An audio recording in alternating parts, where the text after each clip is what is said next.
gumagamit. Ang healer, ang actually ngayon kasi, hindi mo naman talaga kailangan ng healer. Kasi ikaw meron kang kakayahan na pagalingin yung sarili mo through frequency. Ngayon, yung mga nasa, let's say sa LNK, di ba gumagamit sila ng orasyon, yung mga albularyo, gumagamit yan ng orasyon, ng mga Latin words para magpagaling, di ba? Nag-ano sila ng orasyon. Pero ngayon, kapag nagre-raise ka ng frequency, hindi mo na kailangan yung kung ano ng mga words na yan, hindi mo na kailangan duraan yung pagkain para maakit mo yung pagbibigyan mo noon, di ba? Wala nang ganun-ganun. Ano yun? That is a part of a witchcraft. Ngayon, kapag nag-raise ka ng frequency, kahit yung kung ano yung, let's say nagluluto ka, di ba nagluluto ka, yung niluluto mong pagkain, nagkakaroon ng powers yun. Kasi kung ano yung energy mo, napupunta rin yun doon sa niluluto mo.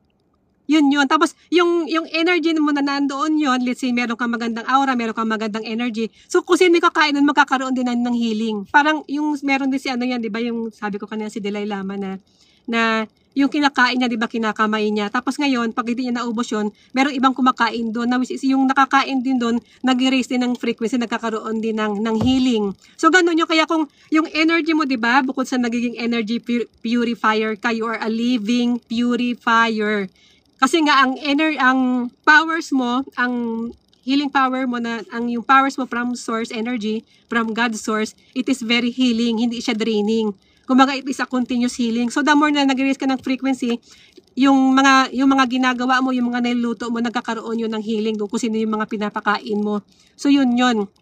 Not like kapag kumakain tayo sa labas, let's say kumain ka sa karinderya, kumain ka sa Jollibee. So, yung mga pagkain na yun, bukod sa meron yung mga karmic spells, mga karmic food, mga lower frequency. At the same time, kung ano yung energy ng taong nagluto, no, let's say yung energy yung taong nagluto na is marami siyang mga negativity kasi nga marami siyang problema, marami siyang mga hinanaing sa buhay. So, yung niluluto niya pagkain, mapupunta yun yung energy doon sa pagkain. So, pag kinain mo yun, so ma-absorb mo rin yung energy na yun. Kaya nga, pag aware ka na sa energy mo, hindi ka na basta-basta kumakain sa labas. Ikaw na mismo yung nagpe-prepare ng pagkain mo kasi alam mo na mas healthy yun para sa'yo kung ikaw yung mismo magpe-prepare. Pero pag yung ibang tao yung nagpiprepare ng pagkain mo, tapos hindi mo alam kung ano yung energy ng taong na yun, so mapupunta rin yun sa'yo, ma-absorb mo din yun. That is what you call, kumbaga yung etheric connection, nagkakaroon ng etheric connection. Kung kanino ka kumukonect, meron kang etheric connection doon. Kasi nga, energy is contagious, di ba? Hindi siya na, energy cannot be destroyed, it is contagious.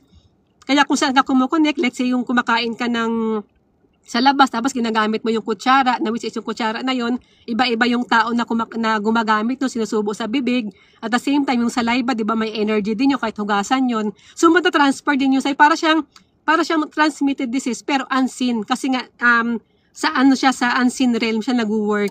Nagkakaroon ka ng mga etheric connection doon.